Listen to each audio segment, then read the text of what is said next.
Before we begin, please support the channel by subscribing, liking, and sharing this video. Constructive discussion is always welcome, and we invite you to share your views and insights in the comments. U.S. stocks, NVDA warming up, MU and SNDK valuations, and 3 trend judgments. This video presents a direct informational narration of the source document.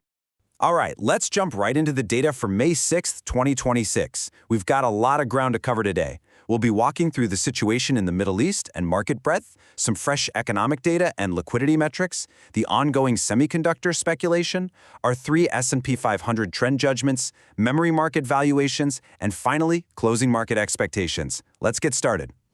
Section 1. Market Overview. Okay, let's dive into this. Right now, we are seeing some easing tensions and a really broad market rally.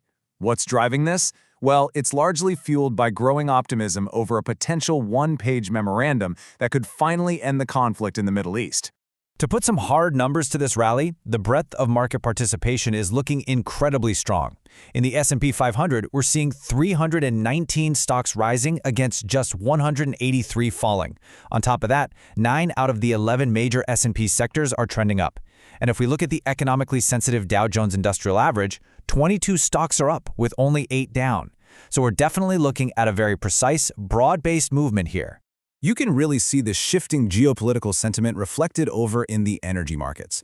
Because of these easing tensions, Brent crude oil actually pulled back from around $110 all the way down to $100, and it even briefly touched a recent low of $97. This pullback in oil prices lines up perfectly with the market's current confidence that an agreement might actually be reached. Section 2. Economic data and surging liquidity. Now, let's transition smoothly to the latest economic indicators and the highly noticeable improvement in market participation. The April ADP non-farm payroll numbers just came in, reporting 109,000 actual new jobs added. This actually beat both the forecast of 99,000 and the previous reading of 62,000. When we look at wage growth, the median annual bump for job starters was 4.4%, which is just a tiny bit down from the previous 4.5%. Meanwhile, the wage growth for folks changing jobs held completely steady at 6.6%. And this brilliantly illustrates the sheer FOMO sentiment and the aggressive participation we're seeing right now. Get this, S&P 500 component volume is up 21% compared to its 10-day average. Order book liquidity is holding rock steady at $11 million, which easily beats the year-to-date average of $10.3 million. Active trading volume up 31% over just the past 2 weeks. And, perhaps most notably, the Nasdaq just experienced its absolute largest capital inflow in 5 years. Section 3. The Semiconductor Speculation Boom. This is a fascinating area. We're seeing gains in the semiconductor sector reaching levels that we honestly haven't seen since the March 2000 internet bubble, and it is being heavily driven by sheer speculation. Just take a look at the data on this chart. Speculative call option trading volumes from Micron, Intel, and SNDK have actually eclipsed the volume of the SPY ETF benchmark itself. Now, it's worth noting that NVIDIA didn't vastly exceed the benchmark in this specific metric. It actually stayed pretty aligned with the broader index. This tells us that this intense, speculative option activity is really concentrated on these specific memory and legacy players.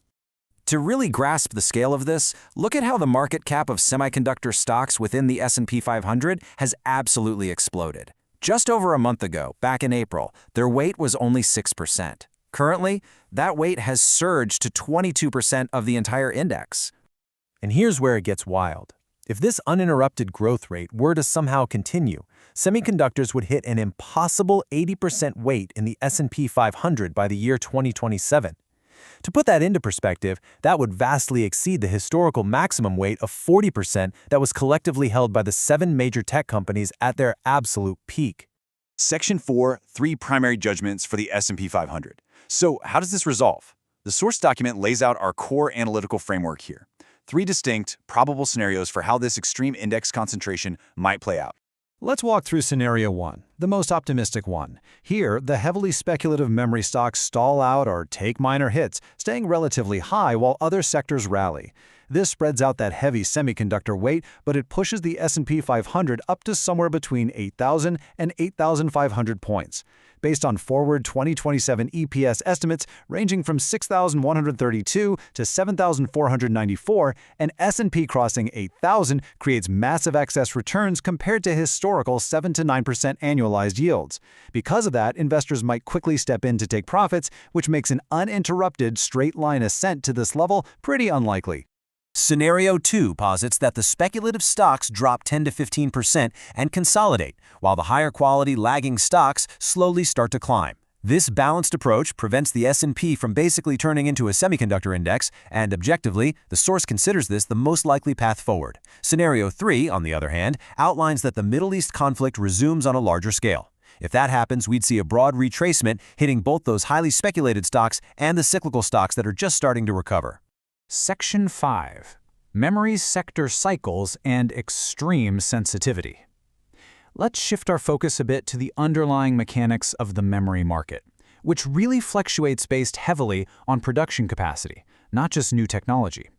To contextualize the recent sharp upward adjustments in forward estimates, you have to look at the rapid cyclical timeline of memory commodity prices. Between 2010 and 2020, the market saw 2 distinct peaks and 3 troughs.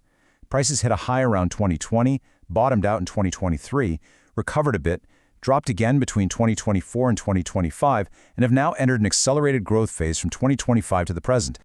But here is the absolutely crucial takeaway. The mere expectation of new production lines can instantly shatter market pricing. Just the announcement of capacity expansion alters supply forecasts overnight and can trigger immense, immediate stock volatility for these memory companies. Because of this, current forward estimates remain extremely sensitive. Look at the raw data here. Micron, currently priced at $66, has an August 2026 forward PE of 11.4x, with technical support sitting below 546. SNDK shows a June 2026 forward PE of 26.1x, and its support is below 997. Intel, priced at $110, has a massive December 2027 forward PE of 82x. The source strongly notes that these estimates can adjust rapidly the moment any capacity news hits the wire.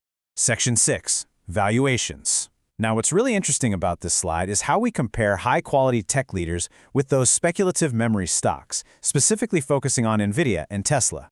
Let's systematically look at NVIDIA's valuation. Based on NVIDIA's 2027 40x forward PE, its fair value range sits between 310 and 414. At its current price of 421, it is sitting right near the upper limit of that projection. This data fully accounts for a 35% expected growth in data center revenue, which pushes its market cap to a staggering $5 trillion. However, if we look further out to a January 2028 timeline, using a conservative 30x to 40x multiple, the estimated price range is 295 to 394, meaning the long-term trend remains highly favorable. Briefly touching on Tesla, the source data outlines an ongoing consolidation range. In the near term, opportunities remain pretty limited, unless the stock can successfully break through its key resistance zone, which is sitting right between 420 and 465. Until it breaches that barrier, expect the stock to just remain in consolidation below the 400 level. Section 7. Final market expectations and cyclical squeeze. Let's bring this explainer to its final analytical point regarding what the market is heavily pricing in right now. To summarize the structural divide, investors are aggressively pricing in the cessation of the war, the opening of critical straits, and oil dropping back below $90 a barrel. Because insulated tech and semiconductor stocks are largely unaffected by the Middle East turmoil, they have been the ones driving these massive market gains. On the flip side, we have 23 S&P 500 cyclical stocks just languishing at 52-week lows, entirely due to those ongoing logistical and energy pressures. The analysis concludes with this rather provocative question. If this expectation of peace fails, if the straits remain constrained, and if oil stays high, this whole structural narrative collapses. Institutions favor market movement, so a reversal in these peace expectations could easily trigger sharp institutional volatility. Are they preparing to capitalize on a 1,000-point oscillation range in the broader market? That is something we definitely need to keep a close eye on. Thanks for tuning into this explainer,